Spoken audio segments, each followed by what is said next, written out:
Bismillahirrahmanirrahim. Alhamdulillahi rabbil alamin. Wa bihi nasta'inu ala umuri dunya waddin. Asyhadu an la ilaha illallah wa asyhadu anna Muhammadan abduhu wa rasuluh. Allahumma salli wa sallim wa barik alaihi wa ala alihi wa ashabihi ajma'in. Rabbi syrahli sadri wa yassirli amri wa hlul 'uqdatam min lisani yafqahu qawli. Shadaqallahul azim. Amma ba'du. Bapak Ibu hadirin jamaah, saudara-saudaraku dimanapun Anda berada, alhamdulillah kesempatan sore hari ini kita masih diperkenankan Allah bertemu dan bermuajah. Semoga apa yang nanti kami bahas betul-betul menjadikan satu ilmu yang bermanfaat baik terhadap diri kita maupun terhadap seluruh umat. Bapak Ibu hadirin, saudara-saudaraku, di dalam sore hari ini kami akan membahas tentang bagaimana cara untuk mengenal diri dengan baik dan mudah. Ini yang nantinya akan menjadi satu pembahasan kita pada sore hari ini. Akan tetapi sebelumnya kami mohon maaf bila mana dalam keterangan ini nanti ada sesuatu hal yang mungkin tidak berkenan. Sekali lagi kami mohon maaf yang sebesar-besarnya. Di dalam diri manusia itu ada dua kubu yang setiap saat dan waktu selalu berperang dan bertolak belakang antara hati dan akal, selalu di situ berperang. Apa yang dikehendaki akal itu senantiasa mempengaruhi hati supaya hati mengikuti apa yang menjadi akal ini berkehendak. Bapak Ibu, atau lebih sering kita katakan di dalam hati seluruh manusia ada dua kubu, satu yang disebut sifat basariyah. Jelas sifat yang selalu mengajak terhadap hati mengikuti akal disebut sebagai basariyah, manusiawiyah. Seluruh manusiawiyah, seluruh manusia itu menginginkan pada umumnya ini ya, menginginkan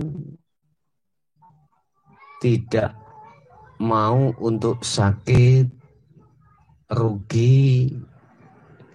Diistilahkan saya rangkum jadi satu, tidak mau mengalami sesuatu kondisi yang terpuruk atau buruk, nggak mau.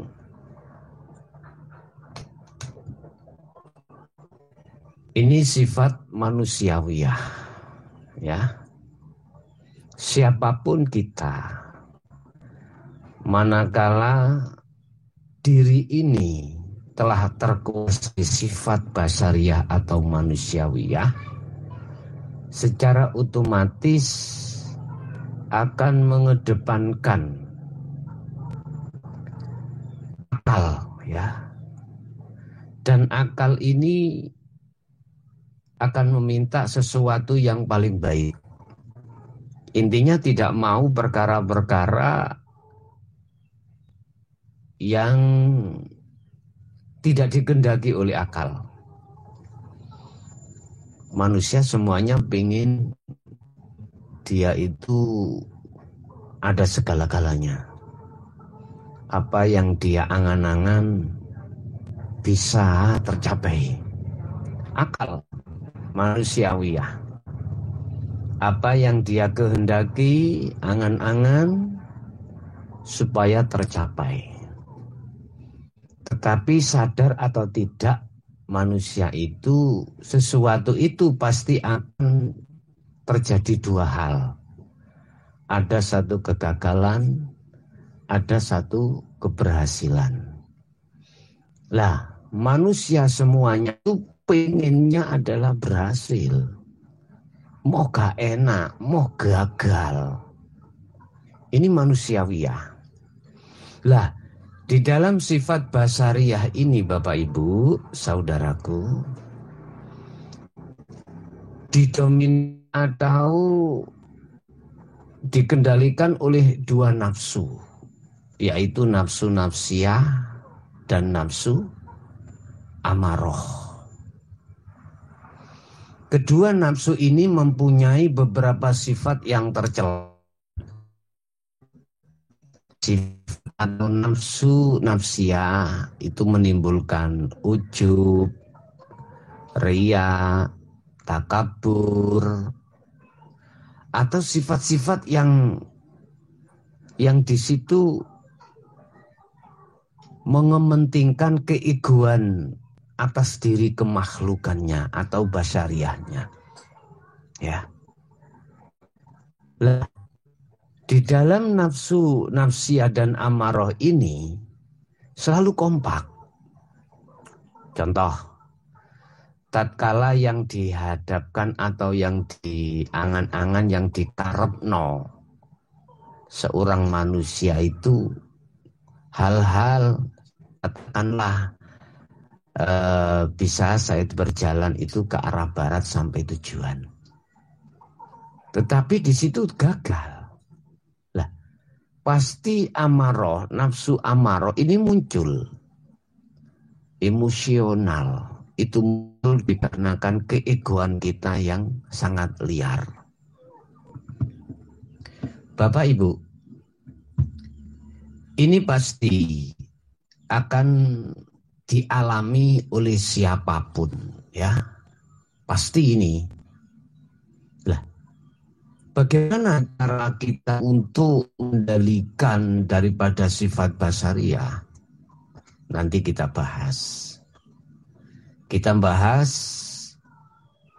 kubu yang kedua, ya. Kubu yang kedua itu adalah sifat basiroh di dalam diri kita. Di dalam sifat basiroh itu ada nafsu dua, yaitu lawamah dan mutmainnah. Nah, dalam nafsu dua-duanya ini juga memunculkan sifat yang terpuji, kebalikan daripada nafsu nafsiyah dan amaroh. Ya. Kalau boleh saya kata timur, basiroh itu minta ke barat. Tadi bertolak belakang. Kedua sifat ini, kalau sifat basariyah itu mengajak hatimu untuk menentang Allah. Dalam arti menentang Allah itu gimana? Akal mengajak hati untuk menghambakan diri terhadap nafsu lewat selain Allah, yaitu syahwatud dunya. Ini secara otomatis dan terhadap siapapun berlaku dalam hal ini. Bapak Ibu, sedangkan sifat basiroh yang terdiri dengan mutmainnah akan mengajak hatimu untuk taat pada Allah. Dalam pengertian ta'at, yakfur bit-taghut wa yu'min billah. Mengajak hatimu untuk meninggalkan perkara apa yang digagas oleh akal, yaitu yakfur bit-taghut. Hati untuk melarikan diri menjauh dari nafsu, yaitu lewat kesenangan duniawiyah. Dia tinggalkan semuanya ini. Satu sisi wa yu'min billah, hati diajak untuk menghadap selalu pada Allah lewat zikir. Ya dah. Dua kubu ini selalu bertentangan di dalam hati kita. Lah, bagi mereka golongan kita yang masih ada di ahli hijab, sifat basro itu tidak muncul sama sekali. Yang mendominasi, yang bergerak terus adalah sifat basiroh. Sifat basariyah. Sehingga lama-kelamaan hati seorang itu menjadi buta dikarenakan hal ini. Dan tidak mengenal sadar diri. Sudah diterangkan di dalam satu ayat, Alhaakumut takasur hatta zurtumul maqabir. Manakala hati ini dikuasai oleh sifat basariyah, dan hati selalu maksiat pada Allah, bentuknya maksiat adalah hubbud dunya. Hati lo bukan jasad lo ya. Maka dia tidak ada sambung rasa nang gustinipun. Hatinya tidak ada tali pada Allah. Terputus ini. Terputus. Walaupun nyun sewu, mohon maaf. Apa yang dilakukan oleh jasad ini, yang katanya taat pada Allah, hati tidak menyentuh sama sekali. Nggak bisa. Jelas Bapak Ibu.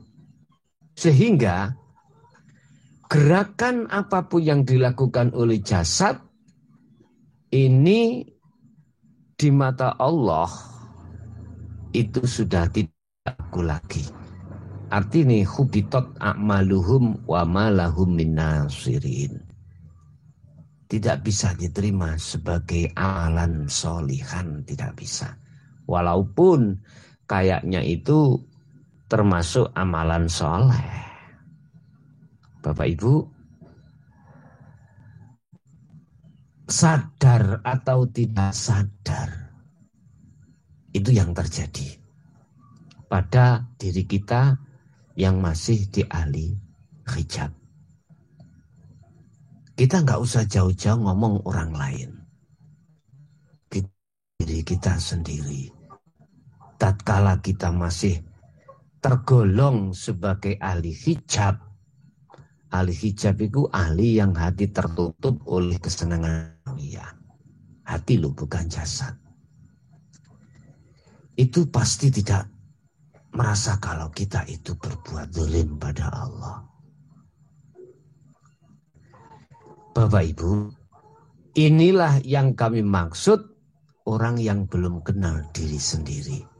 Lah, lewat materi pengajian pada kesempatan sore hari ini, kami akan mencoba untuk membahas atau untuk memberikan solusi bagaimana caranya Anda bisa untuk mengenal diri dengan sebaik-baiknya. Oke. Bapak Ibu hadirin jamaah rahimakumullah. Tahapan pertama yang harus kita lakukan ketika saat kita untuk mengenal diri. Pertama, sebetulnya ini sering kami serempetkan dalam bab yang lain. Anggap saja kita sudah mempunyai pembimbing di sini adalah pembimbing yang khusus tentang masalah hati.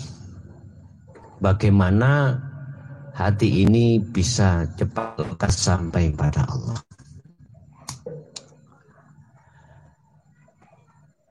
Di dalam diri ini ada sebuah hidup, ya, yang hidup untuk sementara kita akui kalau ini hidup kita sebagai makhluk sebab dihidupkan Allah lewat bahasa Aran namanya ruh. Jadi ada hidup, ada yang maha hidup. Oke, iki proses mawon. Iki proses terlebih dahulu. Pertama kita sadar kalau kita hidup ini ada yang menghidupkan yang disebut yang maha hidup Allah Subhanahu wa ta'ala. Oke. Kita nyantai aja. Di situ kita dituntut untuk mengenal siapa yang maha hidup itu. Kita dituntut untuk tahu siapa yang maha hidup itu. Lewat beberapa ilmu yang sudah kita dapatkan dari sang pembimbing, yaitu guru akhirat. Itu sebagai modal untuk kita bisa memahami dari sisi ilmu dan kita buktikan sisi atau usaha.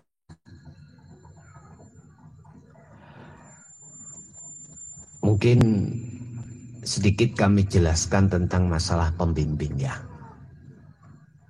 atau guru akhirat. Yang maksud sebagai guru akhirat atau pembimbing itu adalah seseorang yang memang mendidik hati kita dengan ilmu kaweruh itu yang khusus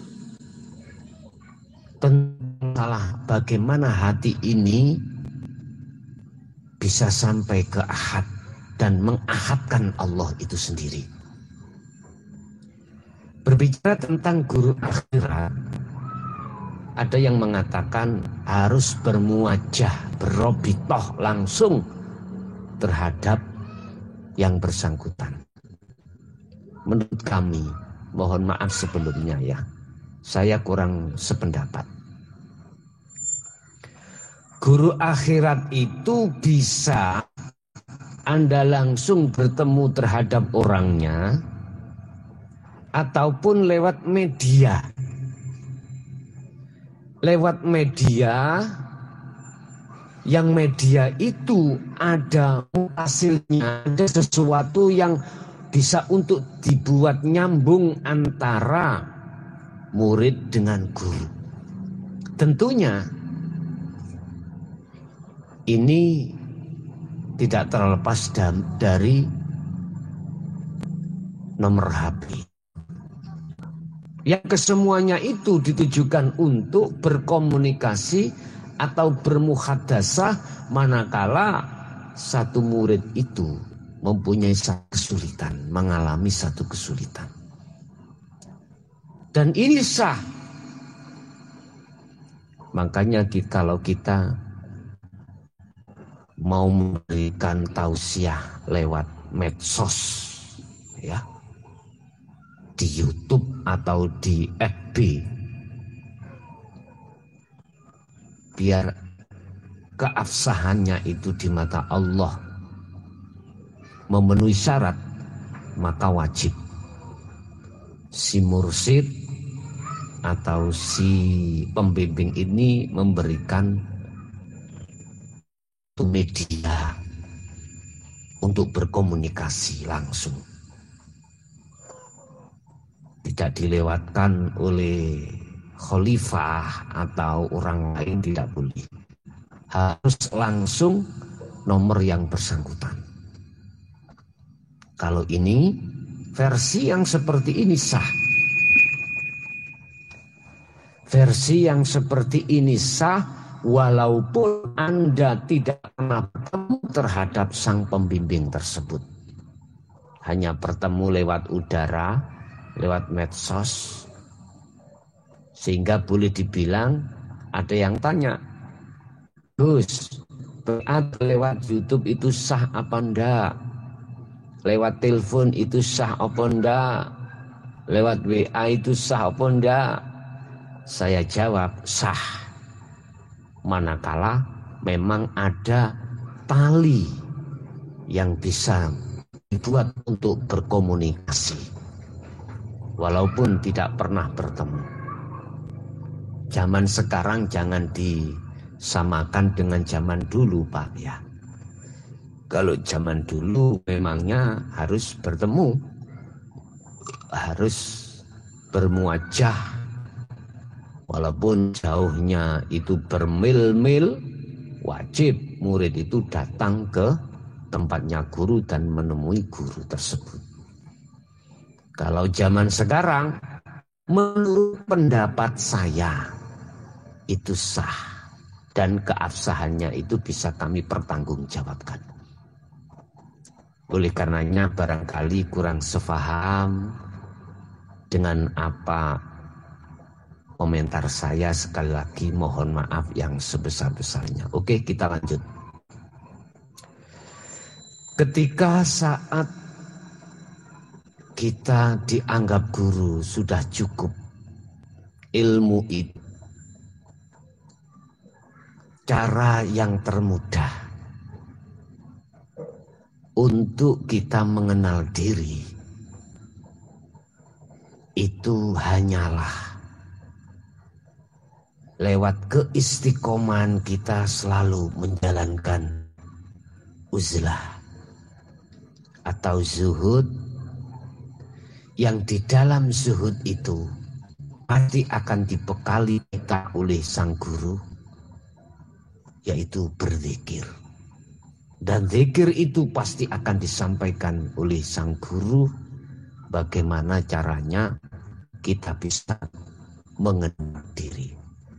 Sebab lewat hadits qudsi Allah berfirman, man arafa nafsah faqad arafa rabbah. Barang siapa yang mengenal dirinya, maka dia betul-betul akan mengenal, tahu tentang Tuhannya. Maksudnya diri itu hidup. Tadi kan sudah saya katakan, ini proses ya. Saya hidup berarti makhluknya masih muncul. Sebab di hidup siapa? Allah. Bahasa Islamnya dikatakan Allah. Bahasa agama lain terserah memakai isim atau nama siapa, monggo kerso. Berarti ada dua, ada yang dihidupi, ada yang menghidupi. Dan ini proses tidak salah. Di situ masih ada dua hidup. Ya.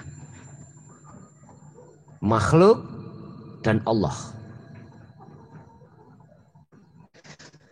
Terus proses berjalan terus lewat uzlah Anda yang telah diwejang oleh guru kita masing-masing. Dan dibekali dan dibawahi oleh zikir. Maka di situ bagaimana caranya hidup itu tidak ada dua. Bagaimana caranya hidup itu di dalam keakhatan. Ini tidak terlepas dari Anda yang selalu berzikir. Tidak terlepas dari itu. Intinya di situ adalah hidup yang ada pada dirimu itu Allah. Bukan hidup Anda. Lah, hidup kita yang hidupi tadi gimana? Anda harus berupaya terus untuk menghilangkan. Atas pengakuan kalau kita hidup sebab ini harus kau perangi. Sebab nafsu itu masuk di situ. Yang mengajak hatimu untuk mengakui kalau hidup ini adalah hidup kita sebab dihidupi. Itu nafsu pasti masuk di situ. Dengan bahasa logika, jasad ini tidak akan pernah bergerak manakala tidak ada ruh. Jadi jasad ini bergeraknya jasad sebab digerakkan ruh. Padahal Allah sudah mengatakan, saya tidak pernah kongsi terhadap siapapun. Saya tidak akan pernah berserikat terhadap siapapun dan apapun. Walillahil malikal mulki tu'til mulka man tasya. Walillahil masyriq wal maghrib. Menunjukkan bahwasanya Allah sendiri tanpa campur. Secara otomatis hati Anda harus belajar untuk menetapkan bahwasanya hidup pada diri Anda itu sebetulnya tidak ada hidup dua, tetapi itulah sebetulnya wujudnya Allah. Sekali lagi, bisanya Anda masuk di dalamnya itu tidak terlepas dari selalunya hati berzikir pada Allah, yang secara otomatis ini terbukanya di dzikir sirul asrar.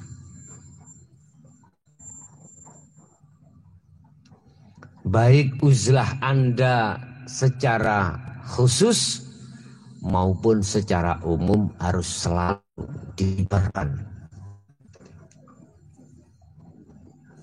saling mendukung. Sebab kita manusia itu nggak mungkin zaman atau masa itu ditempatkan hanya masa sepi tok, enggak. Masa sendirian saja tidak. Pasti kita akan dihadapkan masa atau zaman yang campur terhadap masyarakat atau makhluk lain selama hidup. Kecuali kalau sudah mati, sendirianlah kau di dalam alam kubur, dikubur sendiri. Kalau di dunia, Anda secara fisik pasti akan campur terhadap makhluk yang lain. Bapak Ibu, jadi dengan zikir itulah Anda akan bisa kenal dan sampai dan mengenali hidup itu siapa pada dirimu.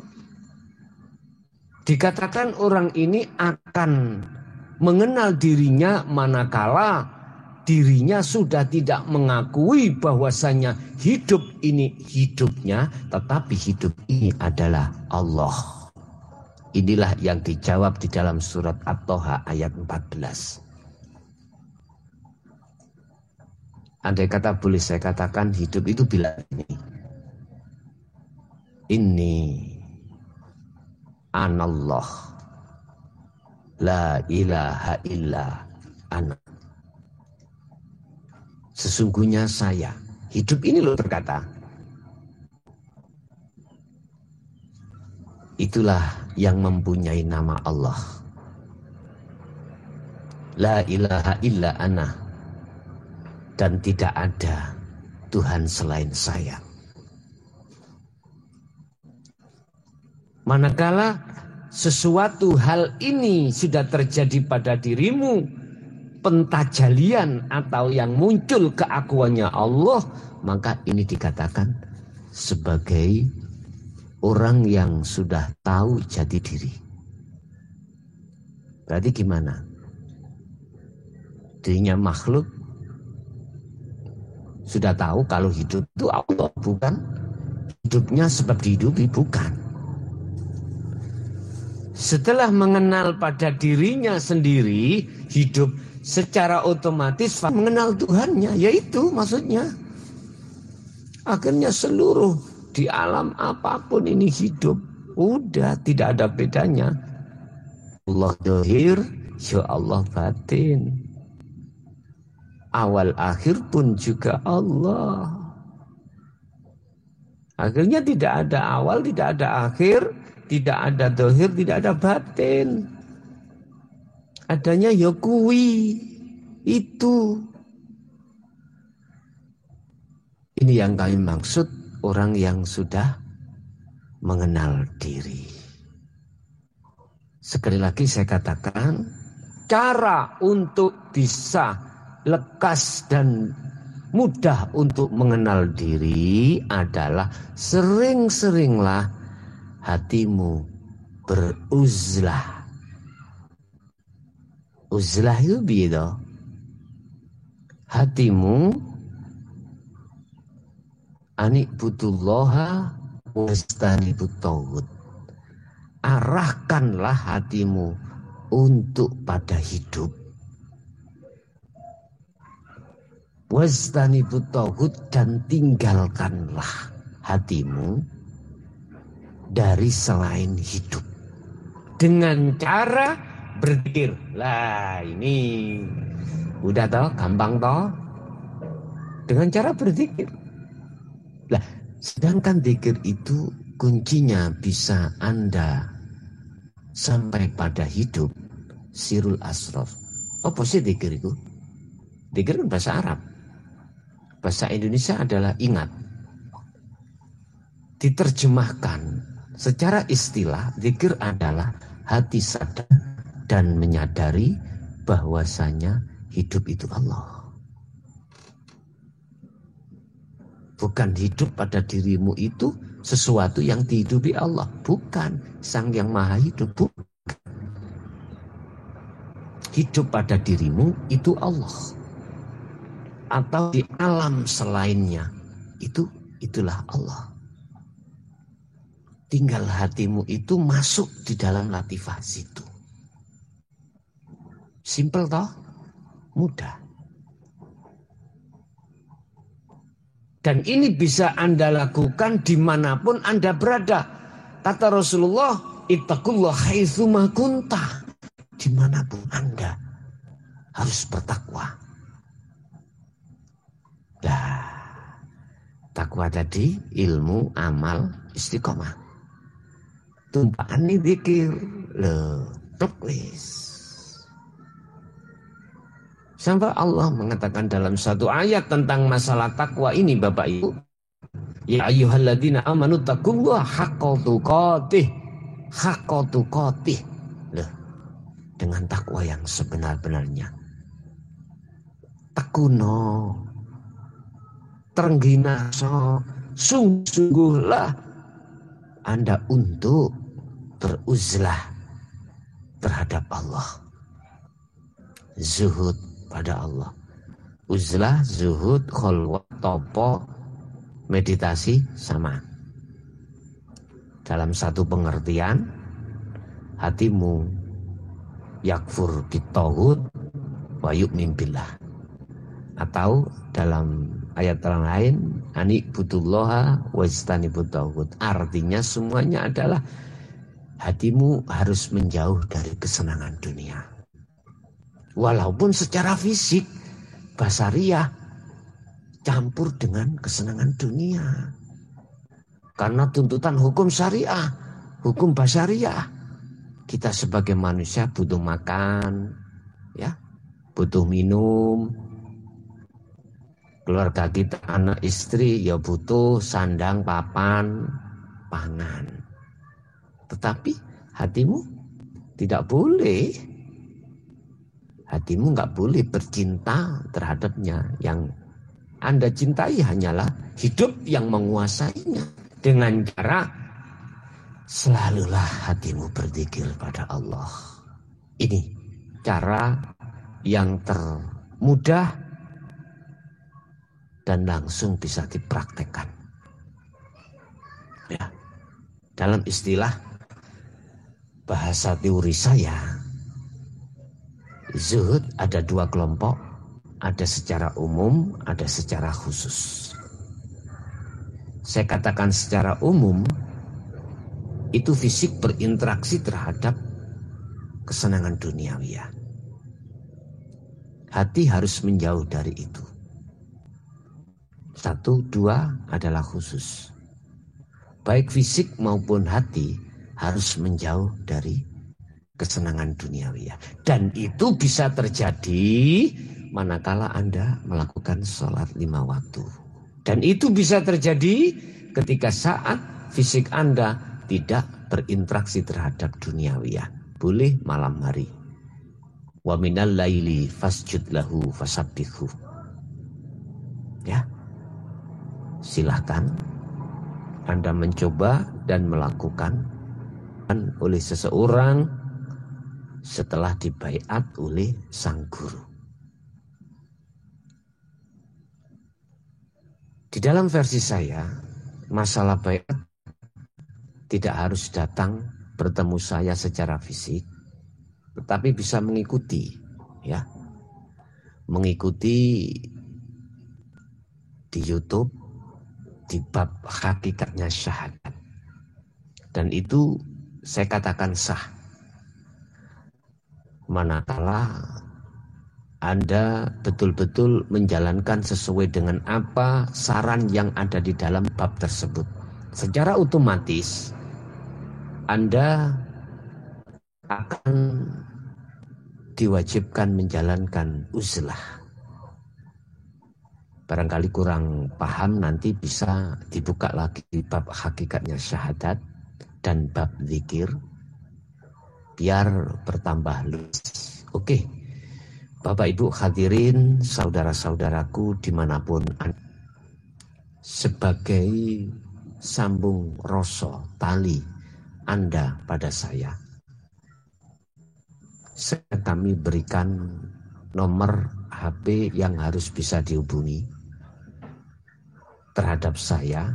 Sering-sering saya katakan, bisa lewat WA, bisa lewat telepon, lewat messenger, monggo. Mana yang termudah bagi Anda. Tetapi tolong untuk mendukung daripada syiar ini, ya. Syiar ini, walaupun tidak tiap hari, tengok di YouTube, ya. Tengoklah di YouTube. Bila perlu Anda nge-share terhadap teman supaya dakwah dalam hal kata ilmu tasawuf ini, ilmu ketuhanan ini tidak hanya dirasa pada golongan kita sebagai umat Islam, tetapi juga bisa dirasa oleh saudara-saudara saya, saudara-saudara kita di luar agama Islam. Jadi di situ nanti akan bertemulah satu kedamaian. Tidak ada iri, tidak ada dengki, tidak ada saling menghujat, dan tidak ada yang saling menyalahkan. Manakala hati ini semuanya mau kembali kepada Tuhan yang Maha Esa. Oke? Itu Bapak Ibu hadirin yang bisa kami sampaikan. Kurang lebihnya mohon maaf. Hadanallah wa iyyakum wal afa minkum. Assalamualaikum warahmatullahi wabarakatuh.